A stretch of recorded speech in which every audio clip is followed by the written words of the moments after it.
Ang Pilipinas ngayon. Narito na ang pinakamainit na mga balita na nakalap sa bawat sulok ng bansa. Ihahatid sa bawat Pilipino saan man kayo sa mundo. Ang Pilipinas ngayon. Pakinggan ang bawat kaganapan sa bawat lalawigan. Ito ang Pilipinas ngayon.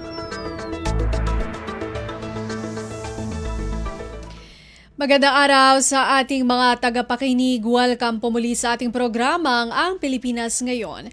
Napapakinggan po ninyo sa anumang bahagi ng mundo sa pamamagitan ng ating himpilang Radyo Pilipinas World Service ng Presidential Broadcast Service.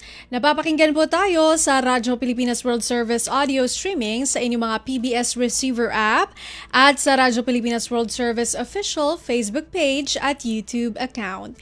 Ito po si Bea Gaza de Guzman. Samahan po ninyo ako sa kabuuan ng ating programa ngayong araw. Kapapalooban pa rin po ng mga mahalagang balita mula dito sa ating bansa kasama ng mga segmentong business, sports, showbiz at ang mga ulat mula sa iba't ibang rehiyon ng Pilipinas. Antabayanan po at sasayin nyo na sa ilang sandali ang kabuuan ng ating programa ang Pilipinas Ngayon. Mga kaganapan sa Kamaynilaan at mga kalapit na lalawigan dito sa Ang Pilipinas Ngayon.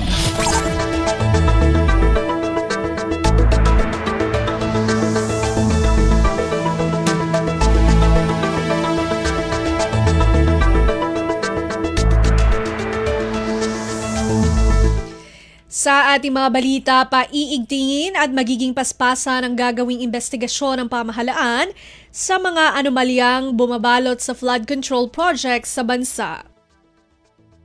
Ayon kay Communications Undersecretary at Palace Press Officer Attorney Claire Castro, walang itinakdang timeline para sa investigasyon at agad-agad ang pag-iimbestiga rito. Anya ito rin kasi ang isa sa mga dahilan kaya inilunsad ang sumbong sa Pangulo website upang makakalap ng mga dagdag na ebidensya at upang mabigyan ng boses ang publiko sa isyung ito. Hinikayat din ni Castro ang publiko na agad na ibigay sa tanggapan ng Pangulo ang anumang ebidensya na makapagpapabilis sa pag-iimbestiga sa flood control projects. Walang timeline. Ang sabi po, agad-agad, mabilisan ang pag-iimbestiga rito. Lahat na makakalap nyong dokumento, lahat na makakalap ninyong mga facts, data, ibigay na agad sa Pangulo. Katulad ng sinasabi nga ni Mayor Magalong, ibigay nyo na yung pangalan ng 67 congressmen. Para kung kinakailangan makasuhan, kasuhan na po. Huwag lang puro sa interview, kailangan malaman natin kung sino mga yan. Si Communications Undersecretary at Palace Press Officer Attorney Claire Castro. Kumpleto, detalyadong balitaan, di papahuli sa mahahalagang kaganapan. Kamustahin ang inang bayan, ang Pilipinas ngayon. Personal na ininspeksyon ni Pangulong Ferdinand R. Marcos Jr. ang dalawang flood control projects sa Kalumpit, Bulacan. Kabilang dito ang rehabilitasyon ng river protection structure sa Barangay Bulusan at flood mitigation structure naman sa Barangay Frances. Isinagawa ito ng Pangulo kasunod ng kaniyang pagkondena sa maanomalya at substandard na paggawa ng mga proyektong naglalayong itigil ang pagbaha. Nanawagan si Ginoong Marcos sa publiko na tumulong sa pagbabantay sa mga proyektong ito. Ayon sa ulat, nasa 38 flood control projects na nagkakahalagang 2.9 billion pesos ang nakumpleto na sa Kalumpit, Bulacan. Ngunit sa kabila nito, nakararanas pa rin ang pagbaha sa naturang bayan. Batay sa datos, ang St. Timothy Construction Corporation ang gumagawa sa river protection structure sa Barangay Bulusan na dapat natapos na noong 2023 pero hindi pa nakukumpleto hanggang ngayon. Isa ito sa mga contractor na nakakuha ng pinakamaraming kontrata sa pagtatayo ng mga flood control projects sa buong bansa. Samantala, ang WOW Builders naman ang may hawak sa flood mitigation structure ng Barangay Frances na natapos noong Hulyo 2023 pero kinakikitaan na ngayon ng mga pinsala. Pasada ng mga balita mula sa Pilipinas para sa mga Pilipino saan man sa mundo. Ang Pilipinas ngayon. Patuloy pa rin ang isinagawang pagbusisi o isinasagawang pagbusisi ng Department of Public Works and Highways o DPWH sa lahat ng flood control projects sa bansa. Ayon kay DPWH Secretary Manuel Bonoan, nais ni Pangulong Ferdinand R. Marcos Jr. na makita na agad ang kabuuan ng status report sa mga proyektong ito upang mapabilis din ang investigasyon sa mga anomalya sa likod ng mga proyektong ito. Our people in the department have been in the field for some time now, gathering all the information that we need to authenticate the projects that we have submitted to the President because they want to have a status report on all these projects. Si DPWH Secretary Manuel Bonoan. Kumpleto, detalyadong balitaan, di papahuli sa mahahalagang kaganapan. Kamustahin ang inang bayan, ang Pilipinas ngayon. Samantala, iginiit naman ng DPWH na tali ang kanilang kamay sa proseso ng bidding. Ayon kay DPWH Secretary Manuel Bonoan, walang nakasaad sa bidding process na kailangan pang busisiing mabuti kung konektado nga ba ang contractor sa kung sino mang politiko o kawani at opisyal ng pamahalaan. Kaya naman sinabi ni Bonoan na makabubuti na magkaroon na rin ng paghihigpit sa bidding guidelines. That's part of the criteria to look into yung personalities, probably owns or are affiliated to the companies. We're just looking at the documents that have been submitted, and then these were accredited by Construction Accreditation Board. That is the only basis for us actually to look into whenever there is a bidding. It's being conducted all over the country. Si DPWH Secretary Manuel Bonoan. Kumpleto, detalyadong balitaan, di papahuli sa mahahalagang kaganapan. Kamustahin ang inang bayan, ang Pilipinas ngayon. May tamang pagpapalano ang Department of Public Works and Highways o DPWH at ang Metro Manila Development Authority o MMDA sa ipinapanukala nilang flood control projects para sa susunod na taon. Tiniyak ito ng Department of Budget and Management o DBM sa press briefing kasunod ng pagsusumite ng DBM ng 6.793 trillion pesos 2026 National Expenditure Program. Sinabi ni Budget Secretary Amenah Pangandaman, hinihingian nila ng plano at feasibility studies ang dalawang ahensya para sa mga flood control projects. Anya, masisiguro na matatapos at nasa tamang mga lugar ang mga proyektong ikakasa. Kabuang 274.926 billion pesos ang panukalang pondo para sa flood control projects sa 2026. 272.33 billion pesos dito sa ilalim ng DPWH habang 2,593 billion pesos naman ay sa Metro Manila Development Authority o MMDA. We asked them dun sa aming budget call na dapat pinagplanuhan, hindi lang walang plano pero may proper planning at may corresponding FS and studies yung mga flood control projects na nakapasok sa Department of Public Works and Highways at MMDA. So expect them to fully complete and tama po yung mga lugar na pinaglagyan nila ng flood control project. Si Budget Secretary Amenah Pangandaman. Pasada ng mga balita mula sa Pilipinas para sa mga Pilipino saan man sa mundo. Ang Pilipinas ngayon.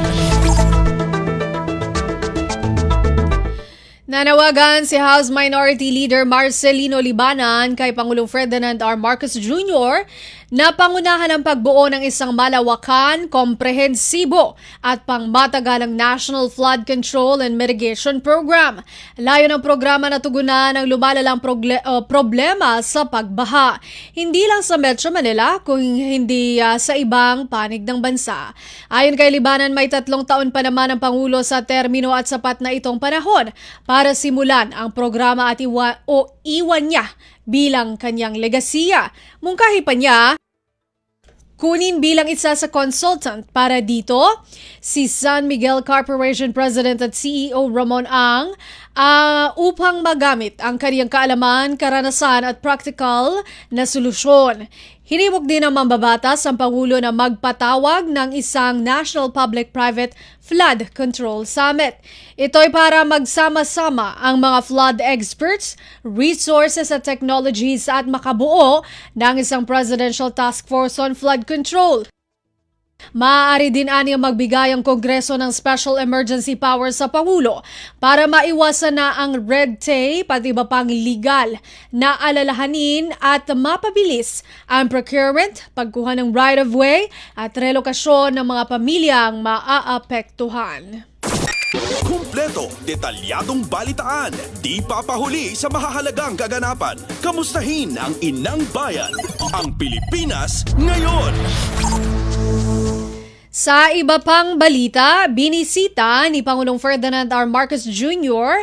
ang Training Center and Equipment Facility ng Philippine Merchant Marine Academy o PMMA sa San Narciso, Zambales. Nakatakdang suportahan ng PMMA ang mga hakbanging pangkaragatan ng bansa, partikular sa kasalukuyang sitwasyon sa West Philippine Sea. Alinsunod ito sa direktiba ng punong ehekutibo na palakasin pa ang pambansang seguridad at isulong ang advanced education at teknolohiya sa ating bansa. Ininspeksyon ni Pangulo ang 40 million peso full mission ship handling simulator.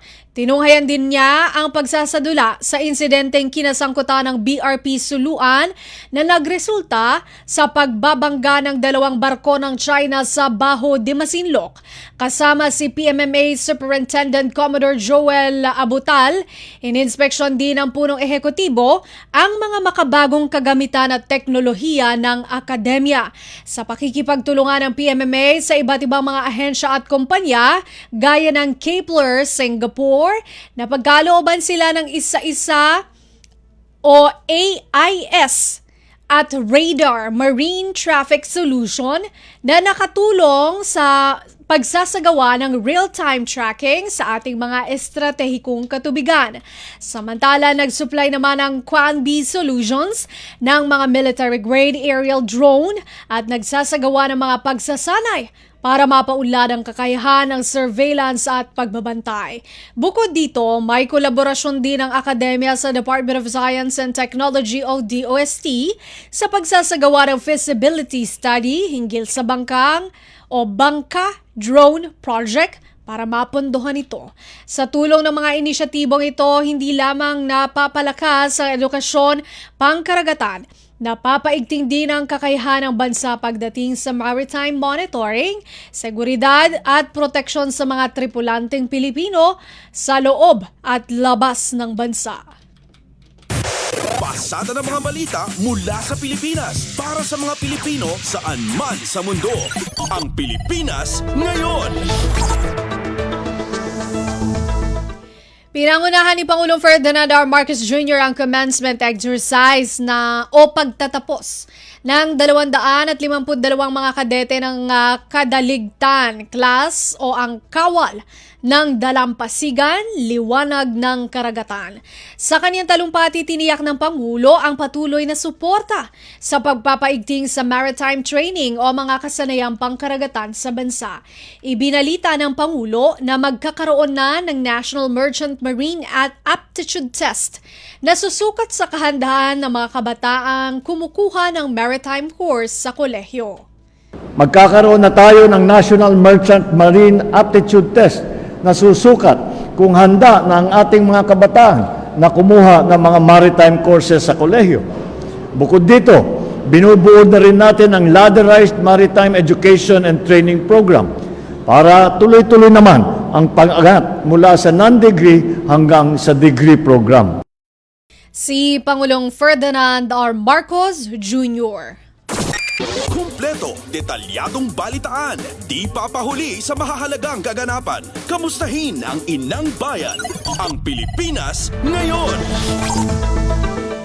Dagdag ng Pangulong Ferdinand R. Marcos Jr., bumubuo na rin ang Maritime Industry Authority o Marina ng mga panuntunan na magbubukas ng mas marami pang oportunidad para sa onboard training. Kinilala naman ni Pangulong Ferdinand R. Marcos Jr. ang sakripisyo ng mga mahal sa buhay ng mga nagsipagtapos na kadete sa pagkamit ng kanilang pangarap. Anya, naniniwala siya na gaano man kalayo ang marating ng mga kadete, palaging dala nila ang mga aral at pagmamahal ng kanilang pamilya at minamahal.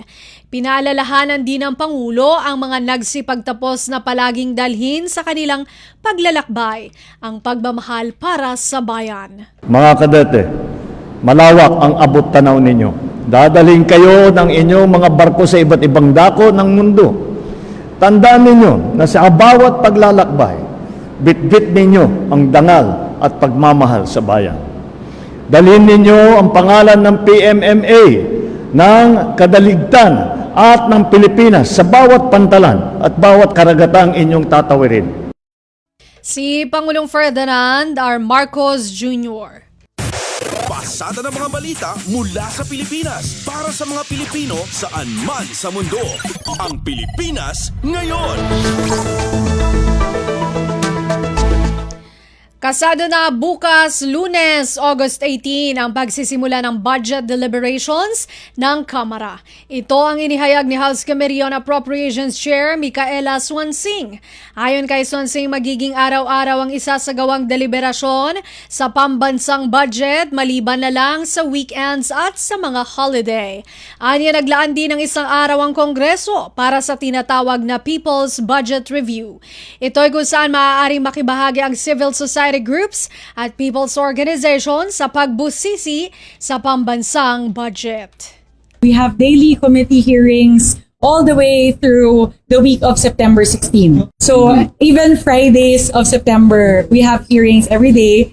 The only time that we are going to take a break is during the holidays. So there are 3 holidays in August, but apart from that, we have hearings every single day. We will, though, carve out one day for what we call the People's Budget Review.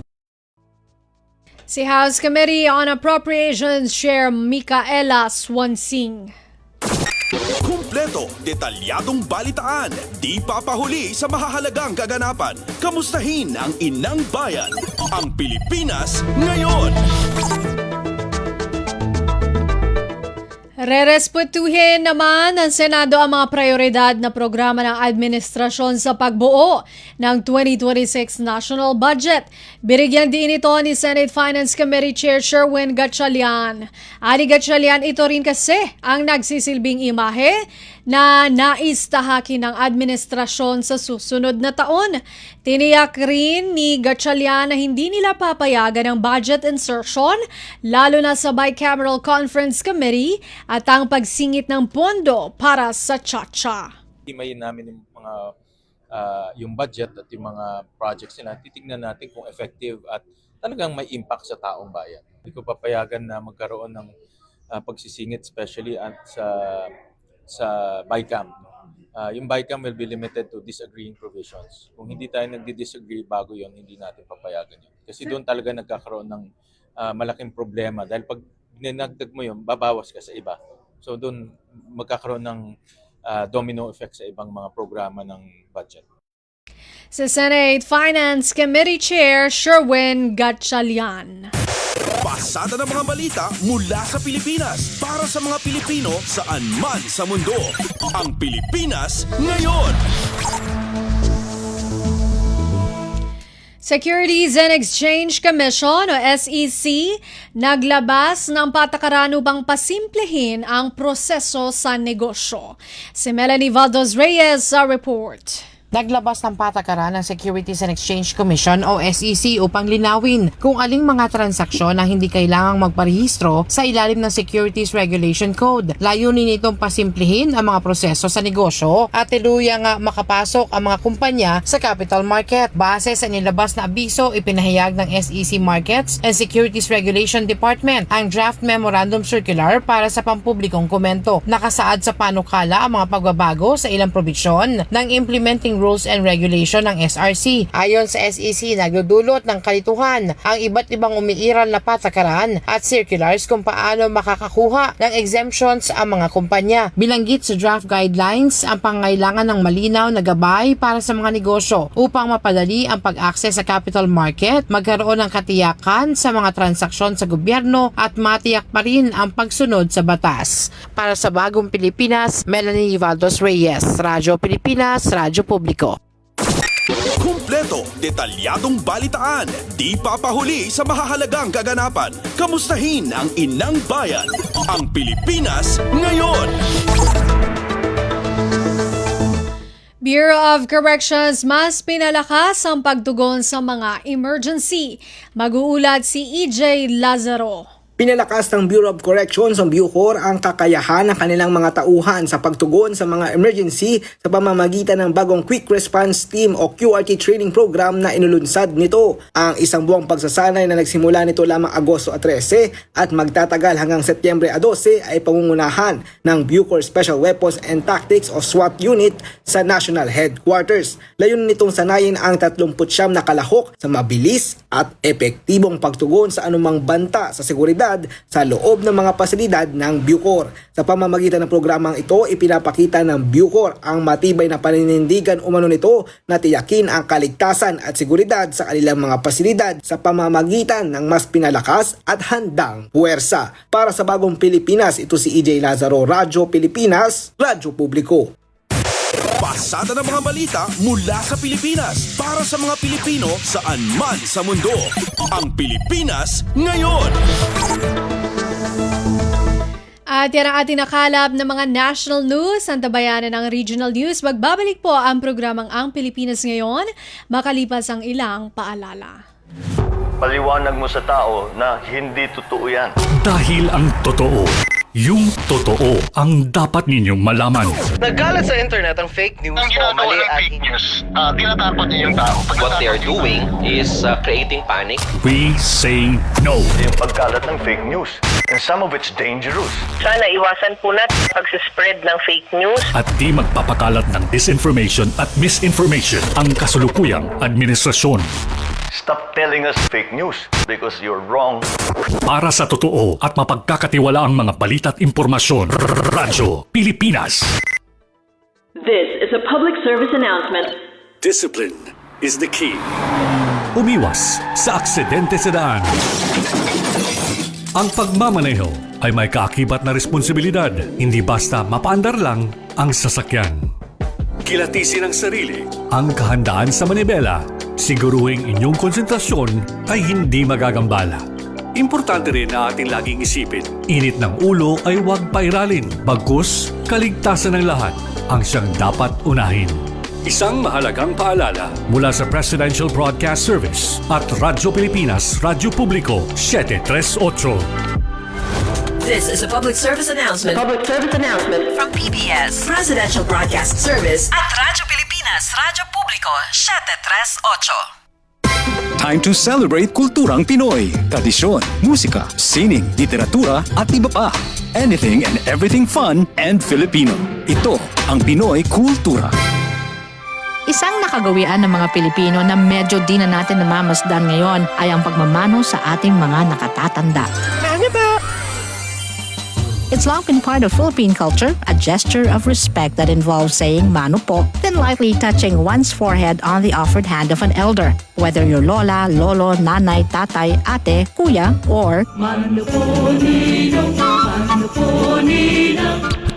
It's practiced all year round as a form of greeting, usually upon entering an elder's house or attending family reunions. Mano na tayo next time we see our elders. Yan ang Pinoy Kultura because our culture is cool. Balita mula sa lalawigan sa bawat rehiyon ng ating bayan. Dito sa Ang Pilipinas Ngayon. Nagbabalik po ang programang Ang Pilipinas Ngayon. Narito na po ang mga balita mula sa ating mga kasamahan sa iba't ibang mga rehiyon dito sa ating bansa para sa ating regional news ngayong araw na ito. Senator Pangilinan pinuri ang Urban Edible Garden ng Tuguegarao City. Si Dina Villacampa ng RP Tuguegarao sa report. Kaygayatan ni Senator Kiko Pangilinan in Urban Edible Garden na syudad na Tuguegarao na pangipasyar na taniya turita na bisita iya ta syudad na napatadak lamang tabiko ng munisipyo da. Dinayo na Senador igulay ang reportas irata Edible Garden na city government na Tuguegarao. Nekagina na kunaw imawak makwa na LGU irata pero makofun takaya makwa ng gobyerno na igay bastante na supply na makmakan ira. Nekagipaga na Senador na ikunaw na programa ay alaman makofun ta problema tabisin andre pakurkurang na makan. No ari nakasta nga guyo na pero mala ipartisipasyon na komunidad at pasiguro na aro imakan ta palevo andre makofun pagata patolayad da. Itabarang na ta LGU ira pare gadayaw nga garden na city government na Tuguegarao. Nagafoto Radyo Pilipinas Tuguegarao sakan si Dina Tudor Villacampa para ta Radyo Pilipinas World Service. Balita mula sa lalawigan sa bawat rehiyon ng ating bayan. Dito sa Ang Pilipinas Ngayon. Philippine Sports Commission Chair Patrick Gregorio binansagan ang Cordillera bilang Mecca of Combat Sports dahil sa maraming mixed martial artist ang nagkampiyon sa rehiyon. Magbabalita si Joseph Cabanas ng RP Baguio. Pabor ni Philippine Sports Commission Chairman John Patrick Gregorio ang maawagan kas Mecca iti combat sports ti rehiyon Cordillera. Sigun kankuan awanan ti sabalipay a rehiyon iti paglian, ti posible ang maawagan iti datoy gaputa ditoy ang naggapuda iti kaadwan na kampiyon iti combat sports, partikular iti mixed martial arts. Malaksit iti dalatakit agtultuloy matlaeng ang pumigpig sa atin nasa nga sports, partikular iti syudad ti Baguio ken probinsya ti Benguet. Manipod 2012 ket piton ang mixed martial arts iti nagkampiyon. Pakairaman datoy ni Crisanto Pitpitunge, Honorio Banario, Edward Fulayang, Kevin Bilingon, Gege Estacio, ken Joshua Pasio. Kaya bayaran na iti beneg ti boxing agdamang agkampiyon ni Ifugo Pride, Carl James Martin, Nupay Kasta, nalatakmet ni Reyta Manipod Kapangan Benguet. May naigisi daytoy kinuna ni PSC Chairman Gregorio ang maipatakder ti adu a training facility iti syudad, partikular sa Jai Teachers Camp ken Camp John Hay. Daytoy ti mang suporta iti sports development saan laeng iti syudad ngem iti entero a rehiyon Cordillera. Itay laeng nabiit nagtaripnong da PSC Chairman Gregorio ken team lakay Coach Mark Sangyaw para iti panakaangay ti mixed martial arts competition iti Camp John Hay. Manipod dito'y Radyo Pilipinas Baguio. Siyak ni Joseph Cabanas, Radyo Pilipinas World Service. Balita mula sa lalawigan sa bawat rehiyon ng ating bayan. Dito sa Ang Pilipinas Ngayon.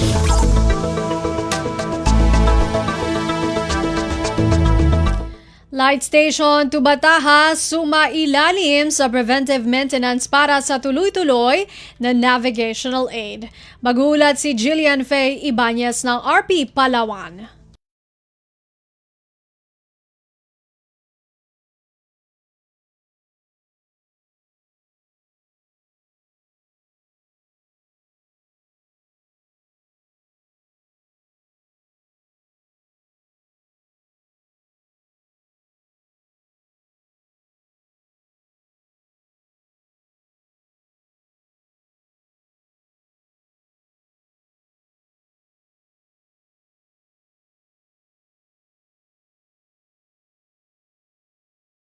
Katuyuan ni diyang magtaw, idayon-dayon nga padaka sa gabi bilang importanteng giya sa mga barkong alalabas sa protektahan nga kadagatan ang Tubataha. Sigon sa Philippine Coast Guard, pamatudya andang padayon nga pagtuman sa serbisyo sa maritime safety, environmental protection, operasyon iyang tabang sa pagnabigar sa isa ra pinakamanggad nga marine sanctuary sa nasyon. Alindigi sa Puerto Princesa, Palawan, Jillian Faye Ibanez, Radyo Pilipinas World Service.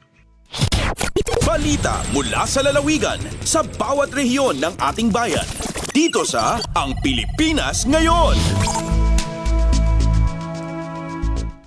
Department of Labor and Employment o DOLE Catanduanes na mahagi ng 20 bangka sa mga magulang ng child laborers.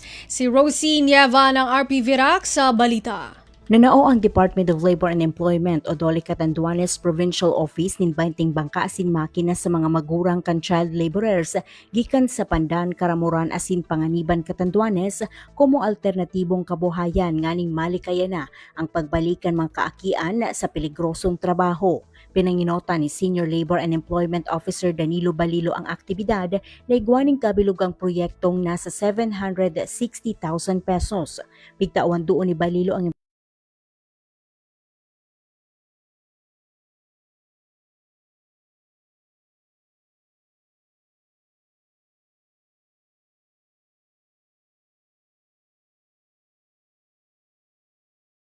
kaakian asin malikayanaan sa indang pagbali sa child labor.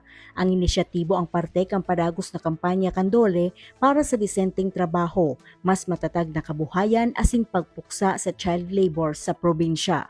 Gikan sa RP Virac, ako si Rosie Nieva para sa Radyo Pilipinas World Service. Balita mula sa lalawigan sa bawat rehiyon ng ating bayan. Dito sa Ang Pilipinas Ngayon. Bagong satellite office ng Department of Social Welfare and Development o DSWD Region 6 binuksan sa Kulasi, Antique. Mag-uulat si Marian Grace Ereñeta ng RP Iloilo. Sa tinutuyo nga mas mapalapit pa ang serbisyo sang gobyerno sa mga pumuluyo, nagbukas ang Department of Social Welfare and Development Field Office 6 ang satellite office sa munisipalidad sang Kulasi sa probinsya sang Antique sining karon lang. Ang pasilidad magaserbe bilang one-stop shop kung sa diin lakip sa igatanyag ang mga programa kag serbisyo sang DSWD kapareho sang Pantawid Pamilyang Pilipino Program o kon 4Ps, Sustainable Livelihood Program o kon SLP, kag Assistance to Individuals in Crisis Situations o kon AX kag iban pa. Ang satellite office hindi lang mag-cater sa mga kinahanglanon sa mga taga-Kulasi, kundi hindi lakip man sa mga kalapit nga munisipalidad sa Antique kag kalapit nga mga probinsya. Ginpangunahan ni DSWD 6 OIC Regional Director Joselito Estember, OIC Assistant Regional Director for Operations Catherine Joy Lampreya, kag SWAT Team Leader sang Antique nga si Darlene Abagat ang inaugurasyon kaupod ang mga staff sang DSWD nga i-assign sa satellite office. Isa ka ribbon cutting ang ginhiwat sa Municipal Social Welfare and Development Office building sa poblasyon Kulasi kung sa diin nahamtang ang satellite office. Pagkatapos ini isa naman ka Memorandum of Agreement o kung MOA signing ang ginhiwat sa tunga sang DSWD kag partner government officials para pabaskugon pa ang kolaborasyon sa pagdulong sang social welfare services. Gimpahayag ni OIC RD Estember nga ang pagbukas sang satellite office ang nakaango sa mandato ni DSWD Secretary Rex Gatchalian nga himuon accessible ang serbisyo sang DSWD 6 sa mga pumuluyo. Opisyal nga magabukas sa publiko ang bago nga satellite office sa Agosto 18. Naggikan sa Iloilo, Marian Grace Ereñeta para sa Radyo Pilipinas World Service. Balita mula sa lalawigan sa bawat rehiyon ng ating bayan. Dito sa Ang Pilipinas Ngayon. Memorandum of Agreement o MOA pinirmahan ng lokal na pamahalaan ng Calbayog City, Samar at 5 barangay para sa mas malakas na waste management ng lungsod. Narito ang report ni Suzette Pretencio ng RP Calbayog. Mas ginpakusog sa gobyerno lokal sa siyudad San Calbayog ang kampanya kontra basura matapos permahan ang Memorandum of Agreement o MOA kakulop Agosto 12 sa City Hall compound kaupod ang 5 nga barangay nga mao ang masunod: Barangay Payahan, Barangay Oquendo, San Policarpo, Tinambakan Sur ngan Trinidad. Sa ilarom san kasarabutan, magbububligay ang syudad ngan mga barangay sa pagpapatuman san mas mahapsay nga sistema san koleksyon ngan paglabog san solid waste basara sa Republika Acta 9003 o Ecological Solid Waste Management Act of 2000. Ginhatagan doon san programa ang pagpapakusog san kapasidad san kada barangay nga i-manage ang kalugaringon nga basura samtang maging bubugos an mas disiplinado nga komunidad. Sigon kan Mayor Raymond Uy, diri lain ni proyekto san gobyerno kundi panawagan liwat sa mulupyo nga maging kasugbong sa pag-ataman san kalibungan san syudad. Tikang sa Radyo Pilipinas Kalbayog, ini si Suzette Pretencio para sa Radyo Pilipinas World Service. Balita mula sa lalawigan sa bawat rehiyon ng ating bayan. Dito sa Ang Pilipinas Ngayon.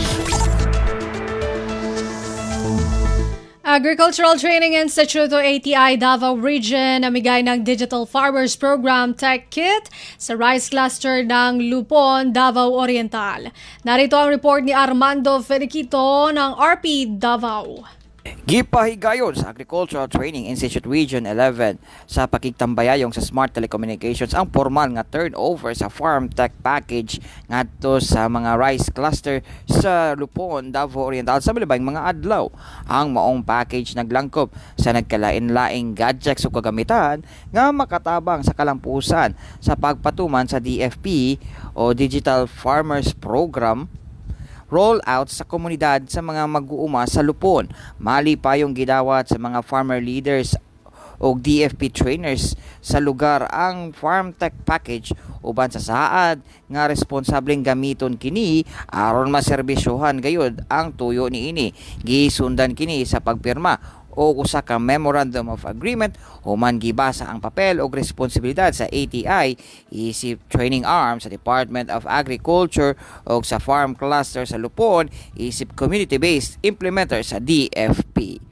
Gikan sa Radyo Pilipinas Davao, ako si Armando Federiquito para sa Radyo Pilipinas World Service. Balita mula sa lalawigan sa bawat rehiyon ng ating bayan. Dito sa Ang Pilipinas Ngayon. Department of Science and Technology o DOST hirikayat ang publiko na magtanim ng kawayan. Detalye mula kay Romy Kapuimpuyan ng RP Cagayan de Oro.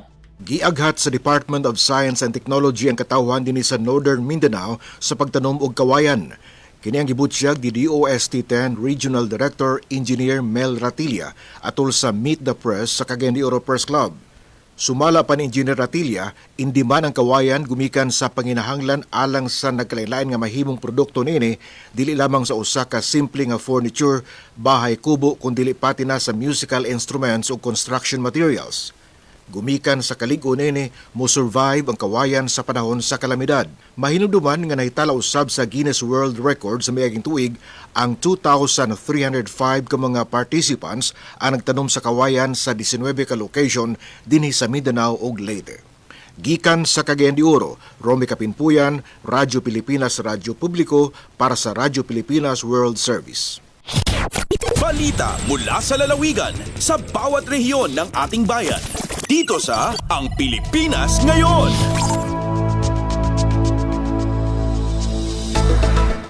At narinig po ninyo ang mga balita mula po sa iba't ibang lalawigan dito sa Pilipinas. Sa pamamagitan po ng ating regional news, susunod po ang ating balitang negosyo at kalakalan at balitang pampalakasan hatid sa atin ni Leo Magpayo.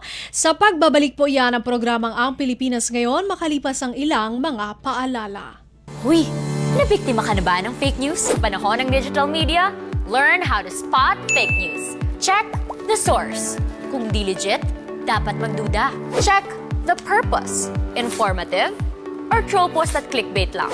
Check the ownership. Mapagkakatiwalaan ba ang pinagkukuhanan nito? Check the time and date. Baka naman outdated na yung news na yan, ha? SPOT. Together, let's spot fake news. Tiyakin ang katotohanan, fake news ay labanan. A friendly message from PCO, DepEd, CHED, DSWD, DILG, PBS at Radyo Pilipinas. Time to celebrate kulturang Pinoy. Tradisyon, musika, sining, literatura at iba pa. Anything and everything fun and Filipino. Ito ang Pinoy Kultura. Naaalala niyo pa ba ang mga katagang ito? Amoy pawis, amoy araw. Ano ba yan? Puro sugat ka na naman! Bakit wala na naman kapares yung tsinelas mo? Ang dungis mo! Ma! Tama na! Ayos lang, di ba? Masaya naman tayo naglalaro sa kalye ng sipa, patintero, agawang base, habulan, jolen, trumpo, text at marami pang iba. Some Filipino games just show how creative we are. All we need are players and nothing else. Ang saya balikan ng ating kabataan. Kain, tulog, laro, laro at laro. O ano, game na? Pagkabilang kong 3, nakatago na kayo! Yan ang Pinoy kultura because our culture is cool.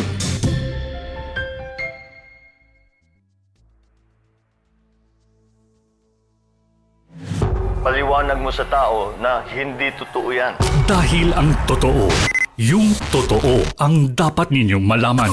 Nagkalat sa internet ang fake news o mali at fake news. Tinatapon niyo yung tao. What they are doing is creating panic. We say no. Yung pagkalat ng fake news.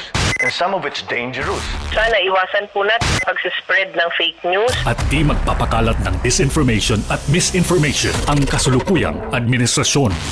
Stop telling us fake news because you're wrong. Para sa totoo at mapagkakatiwalaang mga balita at impormasyon, Radyo Pilipinas. Hindi na lang sa sariling bayan ay papamalas ang talento ng Pilipino.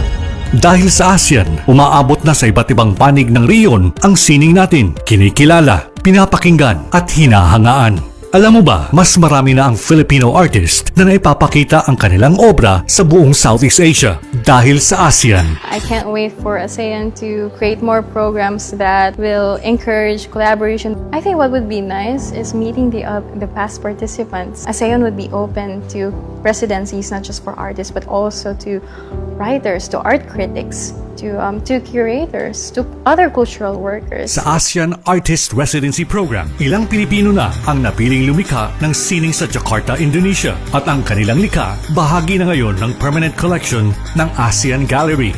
Mayroon ding Connect ASEAN, isang art exchange program na gumagamit ng online at on-site exhibits sa mga palabas sa Manila, Jakarta at Busan. Tampok ang mga likha ng Filipino artist sa harap ng libu-libong manonood. At nitong 2024, tampok rin ang galing ng mga Filipino graphic artist sa ASEAN Graphic Arts Exhibition sa Vietnam, kasama ang higit 150 likha mula sa buong ASEAN. Pero higit pa sa pagpapamalas ng husay sa sining ang layunin ng ASEAN. Sa pamamagitan nito, nabubuo ang palitan ng kultura at ideya sa pagitan ng mga artist mula sa iba't ibang bansa. Mula rito'y sumisibol ang koneksyon, pagkakaibigan at mga obrang mas makabago, mas makulay at mas makahulugan. Dahil sa ASEAN, ang sining ng Pilipino ay hindi na lang para sa lokal na eksena. Ngayon, may entabladong regional, mas malawak, mas makulay, at mas kinikilala.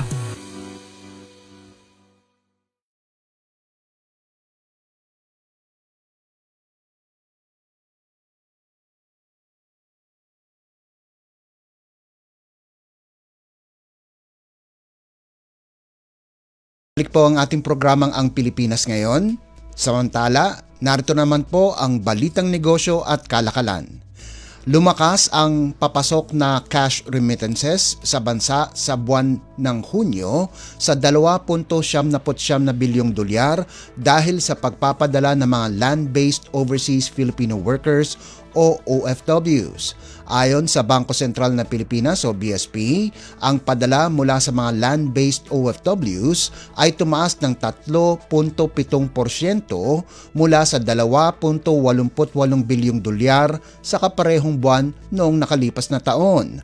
Tumaas din ang padala ng mga sea-based workers ng 3.5% sa 555 milyong dolyar. Sa unang kalahati ng taon, may kabuang 16.25 bilyong dolyar ang cash remittances. Tumaas ito ng 3.1% mula sa 15.75 bilyong dolyar sa kaparehong panahon noong 2024. Ang bulto ng mga padala ay nagmula sa Estados Unidos na may 40.1%,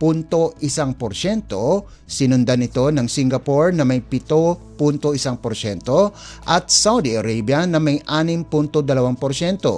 Sa kaparehong panahon, ang mga personal remittances kabilang na ang in-kind items na pinadala ng mga OFW sa bansa ay tumaas din ng 3.7% sa Hunyo na umabot sa 3.33 bilyong dolyar.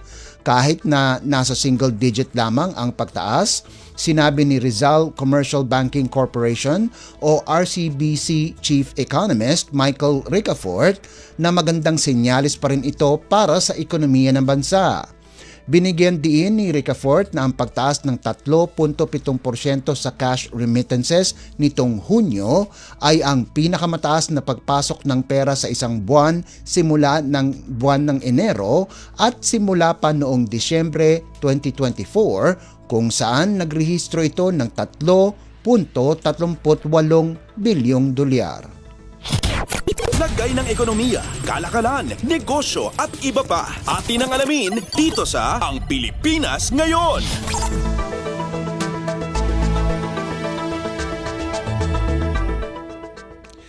Inanunsyo ng Home Development Mutual Fund o ang Pag-ibig Fund na magbibigay sila ng espesyal na 3% housing loan rate para sa unang 10 taon ng termino ng loan.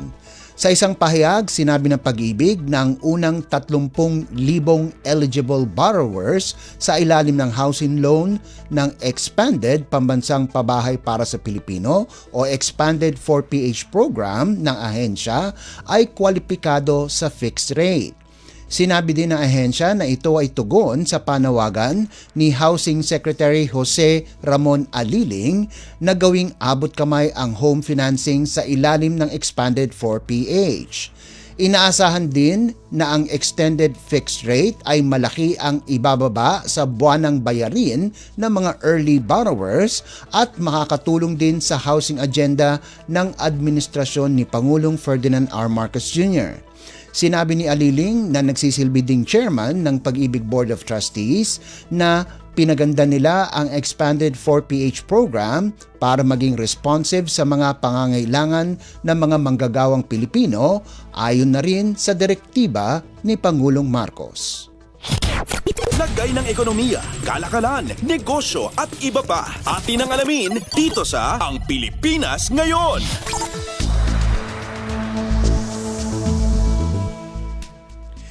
Inaasahan na tataas ang presyo ng mga produktong petrolyo sa susunod na linggo, hindi katulad ng diesel na nakikitaang bababa ang presyo dahil sa demanda at iba pang external developments. Sa isang pahayag, sinabi ni Jetty Petroleum President Leo Bellias na inaasahang tataas ang presyo ng gasolina ng 40 sentimo hanggang 60 sentimo kada litro, habang ang presyo ng diesel ay inaasahang bababa ng 70 sentimo hanggang 70 sentimo kada litro. Ayon kay Bellias, ang Mean of Platts Singapore o MOPS, ang benchmark ng langis sa Timog Silangang Asya, ay taas-baba nitong nakalipas na linggo kung saan ang diesel ay bumaba dahil sa pagbagal ng demanda, habang ang gasolina naman ay patuloy ang pagtaas ng demanda dahil sa seasonal summer sa ibang bansa. Binanggit din ni Bellias ang impluensya ng pagpupulong ni na US President Donald Trump at Russian President Vladimir Putin na nakitaan ng pagbaba ng presyo ng langis dahil sa posibleng pagluwag sa sanction sa Russia kung magkaroon ng ceasefire o kasunduang pangkapayapaan. Bukod dito, malaki din ang impluensya ng desisyon ng Estados Unidos at China na palawigin ang pagpapatupad ng adjustment sa taripa. Lagay ng ekonomiya, kalakalan, negosyo at iba pa. Atin ang alamin dito sa Ang Pilipinas Ngayon.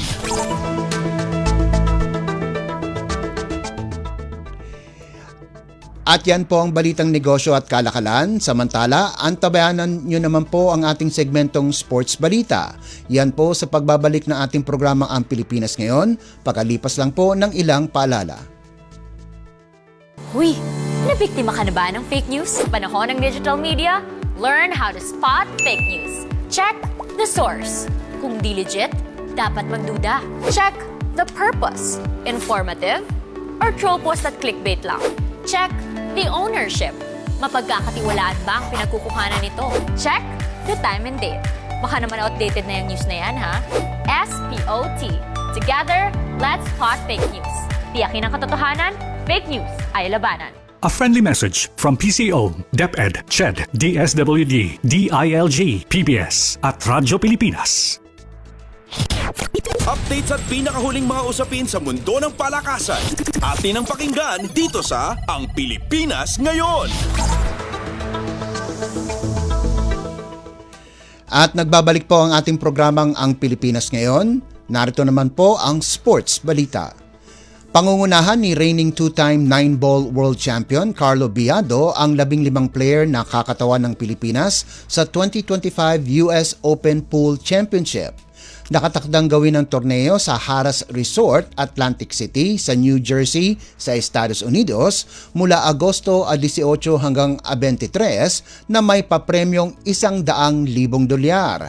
Huling nasilayan sa aksyon si Biado ay noon pang Florida Open kung saan umabot lamang ito sa round of 32. Layunin ng 41 anyos na si Biado na ulitin ang kanyang makasaysayang performance noong 2021 kung saan natalo nito si Aloysius Yap ng Singapore sa finals 13-8 para pamunuan ang US Open. Makakatapat ni Biado si Jason Monroe ng Canada sa first round kung saan second seed si Biado sa 256 na players na lalahok sa torneo. Isa pang Pinoy na inaasahang malayo ang mararating sa torneo ay si Johan Chua na sisimulan ng kanyang kampanya laban kay Floro Rita ng Estados Unidos. Umabot din si Chua pati na rin si Bernie Regalario na maglalaro din sa US Open sa round of 32 sa Florida Open. Kasama din sa delegasyon ng mga Filipino players sa US Open ay sina Livan Corteza, Michael Boanan, Mark Muir, Harry Vergara, Roland Garcia, Marvin Asis, Jeffrey Roda, Patrick Gonzalez, Baseth Moka Ibat, Glenn Facun, Charles Darwin Vergara at Roberto Gomez. Samantala, bubuksan ni Russian-American Fedor Gorst ang kanyang pagdepensa sa titulo kontra American Reginald Jackson. Updates at pinakahuling mga usapin sa mundo ng palakasan. Atin ang pakinggan dito sa Ang Pilipinas Ngayon. Habang naghahanda siya sa kanyang paglahok sa paparating na US Open, bumaba si Filipino tennis star Alex Ayala sa live rankings ng Women's Tennis Association o WTA. Nitong Sabado, bumaba si Ayala sa ika-71 sa standings sa likuran ng kanyang dating doubles partner na si Renata Zarazua at nasa unahan ni Alicia Parks. Samantala, ang aktual na ranking ni Ayala sa website ng WTA ay nasa ika-68 pa rin siya nitong Agosto 11. Huling naglaro si Ayala sa National Bank Open sa Montreal, Canada at ngayon naghahanda siya para sa US Open sa New York na magsisimula sa Agosto 24. Subalit malabong masilayan sa aksyon si Ayala sa Monterrey Open sa Mexico na magsisimula ngayong Lunes. Pagkatapos ng US Open, lalahok si Ayala sa SP Open sa Sao Paulo, Brazil na isang WTA 250 event na magsisimula sa Setyembre 8. Updates at pinakahuling mga usapin sa mundo ng palakasan. Atin ang pakinggan dito sa Ang Pilipinas Ngayon. At bilang pangwakas sa ating segmentong sports balita, nakumpleto ng Ateneo de Manila University ang isang upset laban sa reigning UAAP Men's Volleyball Champion National University itong Sabado para irehistro ang kanilang ikalawang sunod-sunod na panalo sa 2025 V-League Collegiate Challenge na ginanap sa Paco Arena Sports and Events Center sa Maynila. Sa pangunguna ni Amil Pasino, hininto ng Blue Eagles ang pagtatangka ng Bulldogs na makabawi 25-18, 25-23, 26-28 at 25-21 para gawing 2-2 ang kanilang record sa torneo. Nakapagtala si Julio Yu ng 16 na puntos at 5 excellent receptions habang nagtapos si Gian Salarzon ng may 10 puntos kasama na ang huling 4 na puntos ng laban. Nanguna naman si Mac Bandola para sa Bulldogs sa natipon nitong 13 puntos habang nagdagdag si John Abanilla ng 10 puntos.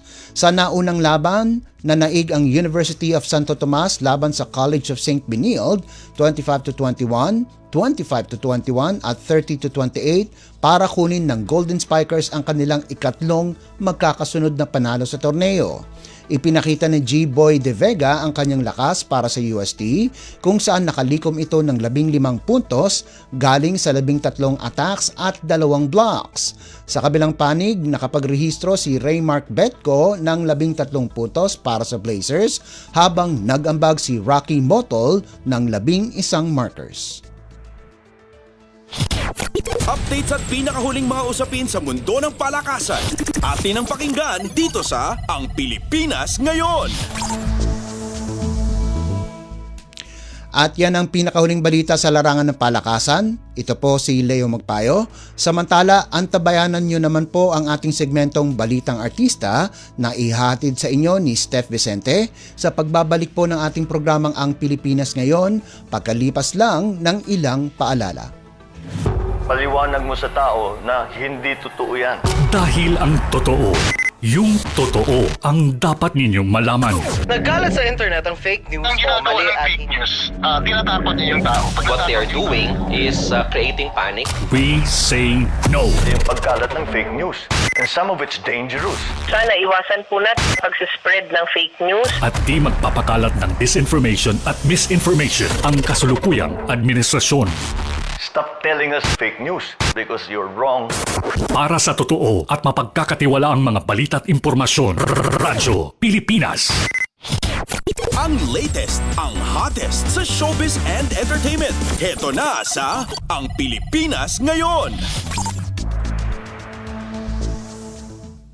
Magandang araw! Nagbabalik ang paboritong segmento ng mga chismoso at chismosa, ang segmentong Balitang Artista. Narito muli ang iyong chika Dora Steph Vicente upang hatid ang mga pinakamainit na showbiz balita para sa araw na ito. Hindi ko na patatagalin pa ang ating introduction at simulan na natin ang ratsyada ng mga chika! Ang latest, ang hottest sa showbiz and entertainment. Heto na sa Ang Pilipinas Ngayon. Trending kamakailan ang aktor na si Enrique Hill. Bakit? Una, dahil binuranan niya ang I love you sa TikTok video ni Liza Soberano matapos niyang aminin ng aktres na 3 taon na silang hiwalay. More than a month lang yata nang mag-I love you si Enrique sa isang video ng ex-girlfriend na ikinakilig pa ng ibang fans nila at tila umaasang may relasyon pa sila. Maraming nalungkot lalo na nga at ang iba raw talaga ay lumaki at nagkaedad na ang Liz Ken ang iniidolo pero sa ganito lang pala ang ending. Ang dami nilang nagawang pelikula at teleserye na lahat naman kumita at nag-rate kaya talagang ang daming naapektuhan noong nag-split sila. Pero marami rin naman ang naawa kay Liza na ganun pala ang mga pinagdaanan niya noong kanyang kabataan, tinrato siyang parang aso at pang pelikula ang mga karanasan sa kanyang mga magulang. Mga hindi ordinaryong pangyayari kumbaga. May mga nagsasabing grabe ang mga panglilibak noon kay Liza na may pinanggagalingan naman pala ang kanyang mga sinasabi. Wala kasi nga naman sa physical features ni Liza ang mga pinagdaanan niya. Ang ganda ng face at makinis o malinis. Ang balat classy kung kumilos at magsalita. Pero sabi nga nila, you cannot judge the book by its cover. Ang panlabas na anyo ay hindi isang indikasyon ng tunay na pagkatao ng kahit sino. Pero anyway, ang isang hamon kay Liza ngayon ay kung kailan niya aminin ang di umano'y relasyon nila ni Jeffrey O na former business partner ni James Reid sa itinayo nilang management group pero inamin ni James na di umano'y nabudol siya nito sa perang ininvest niya sa kumpanya. Sa ngayon ay inilalaban pa ni James ang nasabing kaso. Ang latest, ang hottest sa showbiz and entertainment. Heto na sa Ang Pilipinas Ngayon. Sa iba pang mga chika, nagsimula na ang taping ni Jillian Ward para sa Never Say Die na pinagbibidahan nila ni David Licauco. Kabilang din sa bagong action drama series ng GMA Network sina Rahil Biria, Kim Jisoo, Richard Yap, Gina Alahar, Raymart Santiago, Angelo De Leon, Wendell Ramos, Ayan Laurel, Annalyn Barro, Tanjo Villoso at Michelle D. Quote and unquote, iba po talaga yung energy kapag nasa set, hindi ko ma-explain na parang makikita mo yung katrabaho mo, tapos parang everybody's doing their best. Parang ang sarap sa feeling. Parang super nakaka-energize yung vibe. Yan ang nakangiting bungad ni Jillian. Matatandang huling nagkasama sa mga batang riles na nagtapos kamakailan lamang sina Jillian at Rahil. Bukod sa pinagtatambalang mga proyekto sa telebisyon ay maraming mga tagahanga rin ang kinikilig kina Rahil at Jillian sa TikTok. Quote and unquote, masaya kami na marami pong natutuwa din sa mga posts namin kasi yung mga posts namin very spontaneous lang. Like kapag nakikita kami, wala tara TikTok tayo. Yan ang pagbabahagi ng dalaga. Masayang-masaya naman si Rahil dahil muli silang magkakatrabaho ni Jillian sa naturang serye. Quote and unquote, sobrang masaya ako na naka-work ko ulit si Jill kasi it's very easy to work with her. Parang naka-work ko na kasi sa MBR, mga batang riles, sa abot kamay na pangarap. Yan lang maikling pahayag ni Rahil. Ang latest, ang hottest sa showbiz and entertainment. Heto na sa Ang Pilipinas Ngayon. Naku, konti lang ang oras natin para sa ating segmentong Balitang Artista. Maraming salamat mga kachismis para sa inyong pakikinig sa ating segmento. Ako muli ang inyong Chikadora Steph Vicente para sa Radyo Pilipinas World Service. Nagbabalik na po ang ating kasamang si Bea Gaza de Guzman. Ang latest, ang hottest sa showbiz and entertainment. Heto na sa Ang Pilipinas Ngayon.